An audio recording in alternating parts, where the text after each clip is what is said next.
insane election, candidates have been accusing one another of not having the experience to lead, but you can't argue with this resume, okay? So please welcome former Secretary of State, Senator from New York, First Lady of the United States, lawyer, mom, and grandma.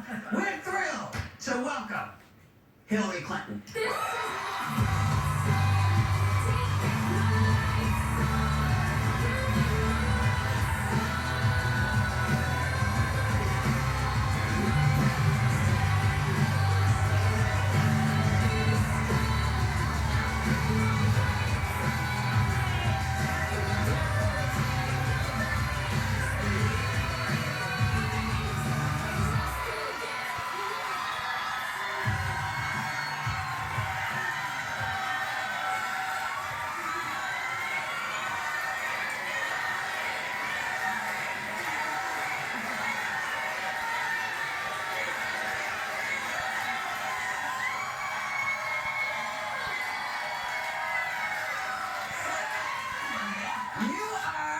You're back in New York, you're campaigning, a state that you were Senator in for 8 years, you live here. How is it being back? It is so great. I have to tell you, obviously I've had the great privilege of representing the state for 8 years, as you know. And we live here. We've lived here ever since we left the White House at the end of Bill's 2 terms. And I just feel so happy when I'm in New York. I just, and now that I've been traveling around the state, going upstate again, I was in Albany yesterday. I see so many of my friends and supporters and people that I've worked with. It's just the most rewarding feeling. And so nothing beats it for me. I love being here. How has this run been different for you since the 2008 run against President Obama? What did you learn that you're now doing this time around? It's a great question. Look, I learned a lot. And one thing is to try to really be as focused as possible about what I've done and what I will do and why I think I can get things done. I think there are 3 big tests anybody running for president has to meet. Number 1, can you actually produce results for people? Not just talk about it, but deliver results. Mm-hmm. Secondly, can you keep us safe? And to me, that's the biggest of all the commander-in-chief responsibilities. And then third, how do you bring us together? Because I don't like all this divisiveness. I think it's absolutely appropriate for people to have different political opinions. That's what makes us America. But the mean-spiritedness, the hate rhetoric, the incitement of violence, all of that, I think, is really dangerous. So I'm going to keep trying to unify people the best I can. Well, we were talking about sexism just before you came. You were? Yeah, we were. Yeah. And, because we all, as women, experience it somewhere or another. Right. But women seem to be under fire right now, more than ever. You had Heidi Cruz, the wives of candidates being attacked about their looks. Right. You had a female reporter being assaulted. You have Donald Trump saying things like women who have abortions should be punished.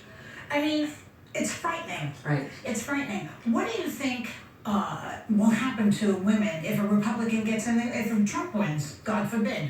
Well, let's make sure that doesn't happen. Yeah, Number one. What's going to happen to us? Well, I think for me, the way he's conducted his campaign, the things he said, and he has insulted everybody, and he has demeaned everybody. He started on his very first day saying that all Mexican immigrants were rapists and criminals, right? Mm-hmm. Yeah. And then he moved on to attack people with disabilities. He attacked John McCain, who's a friend of mine, and said he wasn't really a war hero. Because he was captured. Yeah, because, he was a POW for years, and he was so brave. And then, of course, going after American Muslims and really drawing these lines. And his attitude about and what he has said about so many women, the way he treated Megyn Kelly, who is a superb journalist. Yes, she is. Right? Yeah. I just don't understand what he thinks is the role of somebody running for president. I don't think it is to scapegoat people, divide people, engage in this kind of, prejudice and paranoia. And so it's not only women and we who should be concerned, it's everybody because of the way that he conducts himself. He has a lot of fans. I mean, he has many people who are following him. Why? Well, he does have a lot of people who are voting in the Republican primary, but to put it into broader perspective, I have more votes than he does. I have 1 million more votes. I don't think the vast majority of Americans, let's hope, want to reward that kind of behavior and that sort of really hateful rhetoric. Speaking of voting and momentum, I know your main challenger right now, Bernie Sanders, has won 5 of the last 6 primaries. You have a big primary in Wisconsin. What do you think he's tapping into that you aren't? And it seems like you guys are kind of getting under one another's skin right now, debating about debating. Well, we're going to have a debate. Yes, I'm glad that's finally settled. We're going to have a debate right here in New York. I'm very proud of the campaign that Senator Sanders and I have run because we've run it on issues compared to insults. We've really tried to stay on issues and where we stand and what we would do. But we do have contrasts. I have a big contrast with him on guns. I am just adamant that we're going to take on the gun lobby and we're going to do everything we can to make America safer. And so I think that's a legitimate issue contrast. And I'm really excited that he's attracted so many people, particularly young people, into this contest. And again, you have to look at the broader perspective. We've won some, he's won some, but I have 2.5 million more votes than he does. And I have a very significant lead in delegates, which is what eventually decides who the nominee is. But I'm thrilled that we've run a campaign. And yes, we're gonna be critical. Our supporters are gonna be critical because we both have records, we both have agendas. But on balance, I think it's been a campaign that's been good for the Democratic Party and good for the country, and I'm very proud of that. People say Hillary instead of Secretary Clinton. I wonder if that's disrespectful. No, I don't think so. Okay. I don't. Well, I know you a long time now. One time I was doing a gig somewhere, and you were running for the Senate, and you came on ahead of me, and you said to them, "I'm the opening act for Joy Behar." That's right. Which I thought was so cute. But I know you, and I find you so warm and lovely and authentic. And yet there are people out there who have this idea that you're not trustworthy, that they don't like you for some reason. What is that about, in your opinion?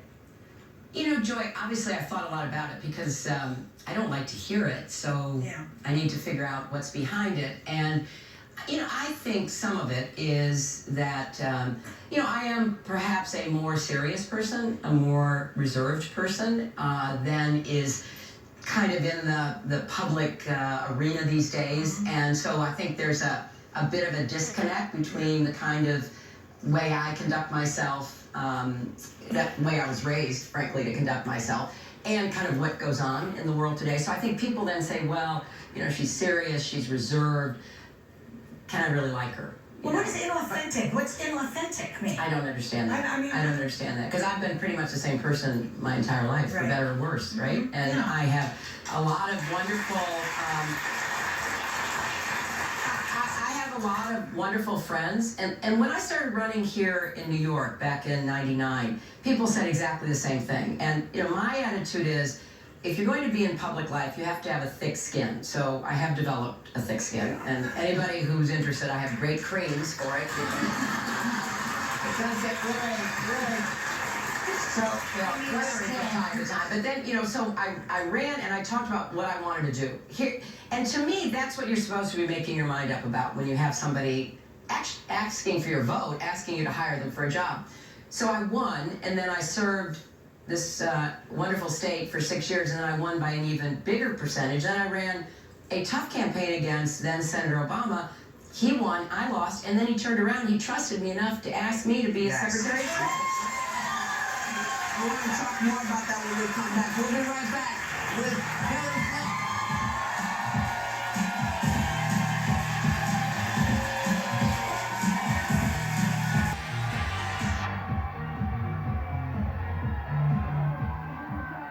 Hillary Clinton.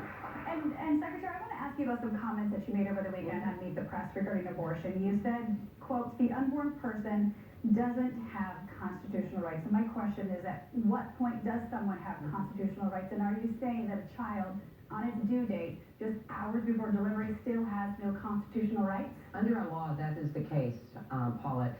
I support Roe v. Wade because I think it is an important statement about the importance of a woman making this most difficult decision with consultation by whom she chooses, her doctor, her faith, her family. And under the law, and under certainly that decision, that is the way we structure it. I would just make 2 points. You know, because I've traveled to so many countries, it's hard to understand the impact that a government can have when it tries to substitute its judgment for the individual woman. So in China, for many years, you had forced abortion, you had forced sterilization, which I abhor. But also in some countries, Romania being the best example, women were ordered to bear 5 children. Right. And were actually followed by police, secret police, to make sure that they did. And many children ended up in orphanages, which I visited as First Lady. So my view is that under the law, under Roe v. Wade, the appropriate way to handle this is to give that authority to women. And, you know, from my perspective, it's something, you know, when I was First Lady, I started the campaign to you know, take on the problem of teenage pregnancy, and we worked really hard. And I'm very proud that in our country now, teenage pregnancy has dropped considerably. And it's important to be able to give that choice. But I have no problem with people making the case, look, here's the best choice, or here's a better choice. But when the government gets involved, or when you say it's illegal and women and doctors are criminals, that's way too far for us. Do you believe you can be pro-life and a feminist? Yes, I do. Absolutely. They're not mutually. No, absolutely. Look, I've been, and I'm sure that, you know, Whoopi and Joy have been, we've been in these conversations now for, what, 40 plus years, 40 years, right? yeah. And I respect the opinions and beliefs of every woman. The reason why being pro-choice is the right way to go is because it is a choice, and hopefully a choice that is rooted in the thoughtfulness and the care that women bring to this decision. So of course you can be a feminist and be pro-life. As someone who is an undecided evangelical voter and someone who believes that our Judeo-Christian values are under attack or they're declining, what can you say to me? What can you say to the people out there like me that why I might consider voting for you? Well, first of all, I'm a Christian, and I take my faith very seriously. It has gotten me through some difficult times in the course of my life, and I jokingly have said, somebody asked me years ago, are you a praying person? And I said, well, you know, a week in the White House would turn anybody into a praying person. So luckily I was one before I got there. And I think we have to show great respect and support for religious freedom and religious liberty. It's one of the tenets on which our country is based, and I've seen the results in many places in the world where that is not the case. And I think there is a terrible effort underway led by ISIS to decimate the ancient Christian communities in Iraq and Syria, and I've spoken out against that, and I've said that some of their policies against Christians, against Yazidis, who are a Muslim sect, amount to genocide. So I want to defend people's right to have their religion, and I, of course, will always support and defend, you know, my faith, but I will not impose it on anyone else, and I will not ask the government to create conditions where that happens. Let's talk a little bit. You called up the Republicans for trying to block President Obama's nomination of Judge Merrick Garland. What is the problem? The guy is incredibly qualified for this. Does it really just come down to my way or the highway? I think it does. I think it does. And I really regret this because there are some things that really should be beyond partisan politics, and appointing a successor for the Supreme Court is one of those, in my opinion. And when the Republicans first in the Senate said, look, we don't have enough time, well, that's just not the case, right? We have plenty of time. And then they said, well, maybe it should wait for the next president. We have one president at a time. And that president, under our Constitution, has an obligation to propose a nominee. So I think there's growing pressure on a lot of the Republicans who are running for re-election. Right. And I think there should be, because I know a number of them. You know, obviously I support their Democratic opponent, but I have a regard and a real, concern for what they're doing, because I know some of them don't believe in this. They view it as a bridge too far. So I hope that common sense can prevail and we can get about doing the business of our country, and that includes appointing, you know what, they don't have to vote to confirm him. That's their right. I voted.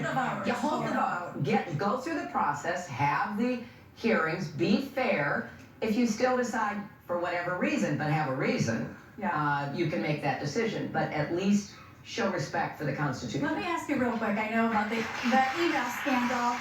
The FBI and Justice Department prosecutors are reportedly gearing up to interview you and some of your closest aides. Do you think that this is a big reason why there's a large contingent of people out there that don't feel that you're trustworthy, is because of the email scandal? And will you ever put it behind you? Oh, I'm sure I will, because there's nothing to it. So I am going to be very open, as I have been since last summer. I think last August, I've said, anytime you want to talk to me, here I am, but nothing inappropriate was done. Look, I said it was not the best decision, obviously. It's caused a great deal of But you're not the only one who had that. I know that. And, there is a double standard in lots of ways, not just in, what you were talking about at the beginning of the show. But here's my question to this, because didn't anyone notice that the server they were getting emails from was not what was supposed to be legal? How come nobody noticed it until you started running for president? Well, everybody noticed it because. Well, why didn't you do anything? Well, because there was nothing prohibiting it. It was permitted to use personal email, and so that. Colin Powell used it. Yeah. Condoleezza Rice used it. But my question is, this is something. You want to get all kinds of stuff thrown at you. You think so? You're responsible for everything, just about everything that's happened in the last 20 years. Yeah. It's your fault. So just know that. But, okay, look. We're going to go. We'll come back with more Hillary.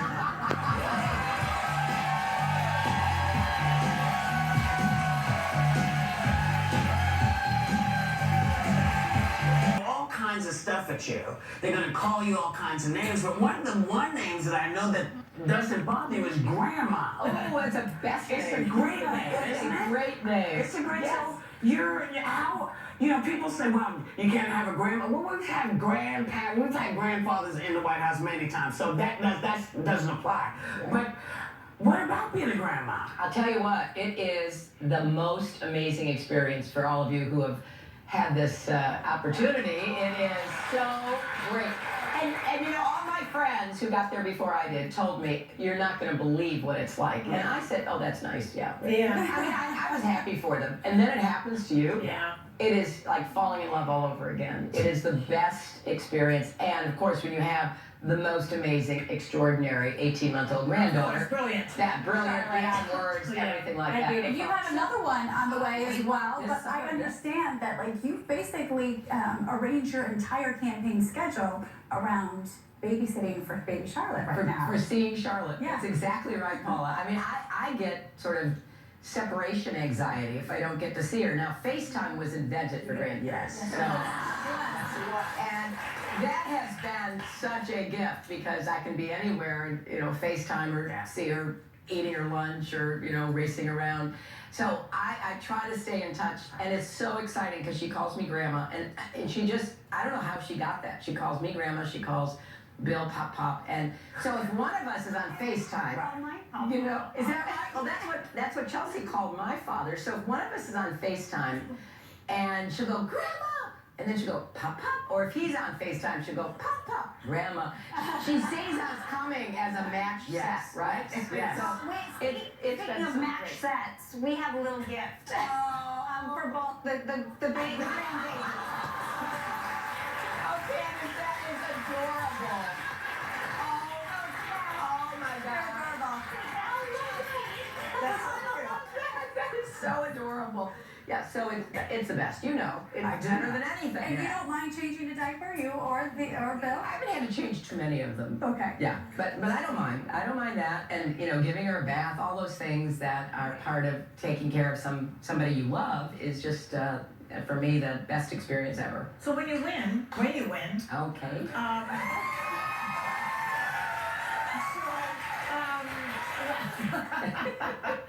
What's Bill going to be called? The first husband, and what first grandpa, first pop? What's he going to be called? Well, I mean, we really should run kind of a contest because some people have said, obviously, first gentleman. That kind of fits. Yeah. Mm-hmm. Others have said first mate, which I thought was kind of. I like that. Others have said first dude. First dude. So That's what I would call him. Yeah.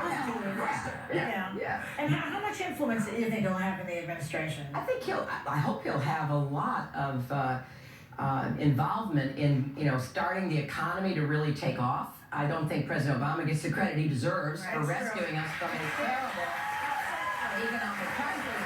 But now, we need more jobs with rising incomes. A lot of the people who are angry, we were talking earlier about who goes to these rallies, they're people who feel really disappointed. They are people who feel frustrated and fearful. They are afraid of, the fact that they don't have the kind of job that they thought they would have, or their kids are not going to do better. So we need more jobs with rising incomes. I think we can do that with more infrastructure jobs, more manufacturing jobs, and we can combat climate change with more clean, renewable energy jobs. And we can also make sure women get equal pay for the work we do.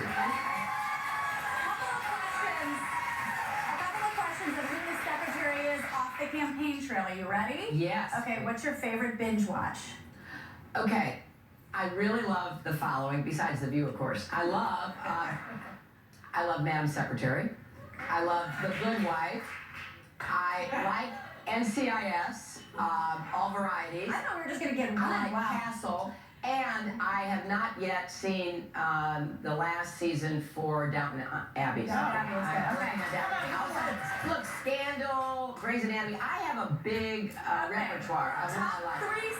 Top three songs on your playlist besides Fight Song. We know that's on there. Oh, Fight Song is on there. Look, I love Katy Perry, nearly everything. I love Demi Lovato, nearly everything. I think she's an amazing talent. And I love Adele, absolutely. Do you have a celebrity crush? Do I have a celebrity crush? Well, I do have a number of them. Well, I just asked for one. We're going to get a couple? We're going to get a couple. Who doesn't like George Clooney for whatever he does? I knew you would say that. I mean, he and his amazing wife, Amal, are doing an event for me. Yeah. I am so excited. This is the best thing ever to have George Clooney do this event for me. So I'll stop there, but he's a pretty big figure in my celebrity crush list. We want you to feel like you're on the campaign trail right now. So we're going to do something that you get asked a lot on the campaign trail, and that is to take a selfie. I'm borrowing Joy's phone. Yes. So can we pose for a selfie real quick? Absolutely. And you got something? Well, you're good. Oh, hey. What did I do to your phone? Okay. Oh, okay. Where are you? 1, 2, Easy, 3. come on. 1, 2. Let me take it. Oh, I just flipped it. It's on square. Okay, here we go. They're trying to figure out how to take the selfie. We're going to say thanks to Hillary Clinton. Oh my God. Whatever you decide, make sure you get out and vote. Whatever your decision is, make sure you think it out, you get out there and get the right person for the job in this position, and